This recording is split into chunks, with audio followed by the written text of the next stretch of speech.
চীনে আতঙ্ক ছড়ানো হিউম্যান মেটানিউমো ভাইরাস HMPV আক্রান্ত রোগী দেশে শনাক্তের পর এ নিয়ে স্বাস্থ্য সতর্কতা জারি করল স্বাস্থ্য অধিদপ্তর।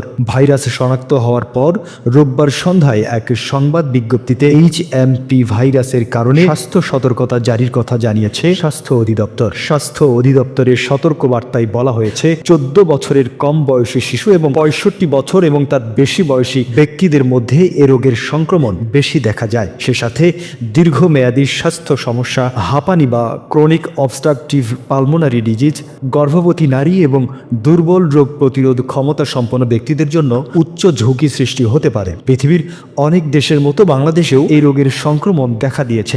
সম্প্রতি চীন ও অন্য দেশে এর প্রাদুর্ভাব দেখা দিয়েছে। এ কারণে বাংলাদেশে এর সংক্রমণ নিয়ন্ত্রণে রাখা আবশ্যক বলে জানিয়েছেন স্বাস্থ্য অধিদপ্তর। এই ভাইরাস সংক্রমণ প্রতিরোধে নির্দেশনাগুলো হলো: শীতকালীন শ্বাসতন্ত্রের রোগসমূহ থেকে নিজেকে রক্ষা করার জন্য মাস্ক ব্যবহার করুন। হাঁচি ও কাশির সময় গামছা বা টিস্যু দিয়ে নাক মুখ ঢেকে রাখুন। ব্যবহৃত টিস্যুটি অবিলম্বে ঢাকনাযুক্ত ময়লা ফেলার ঝুড়িতে ফেলুন এবং হ্যান্ড স্যানিটাইজার অথবা সাবান পানি দিয়ে হাত ধুয়ে ফেলুন।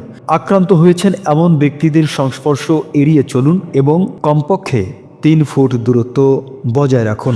ঘন ঘন সাবান ও পানি কিংবা হ্যান্ড স্যানিটাইজার দিয়ে হাত ধোন অন্তত 20 সেকেন্ড পর্যন্ত। অপরিষ্কার হাত, চোখ, মুখ, নাক, মুখে ব্যবহার করবেন না। আপনি জ্বর, কাশি ও শ্বাসকষ্টে আক্রান্ত হলে সুস্থ না হওয়া পর্যন্ত বাড়িতে থাকুন। প্রয়োজন হলে নিকটস্থ হাসপাতালে যোগাযোগ করুন। এই চ্যানেলটি সাবস্ক্রাইব করে বেল বাটনে ক্লিক করুন। সংবাদ সংগ্রহে উৎসাহ দিন, পাশেই থাকুন।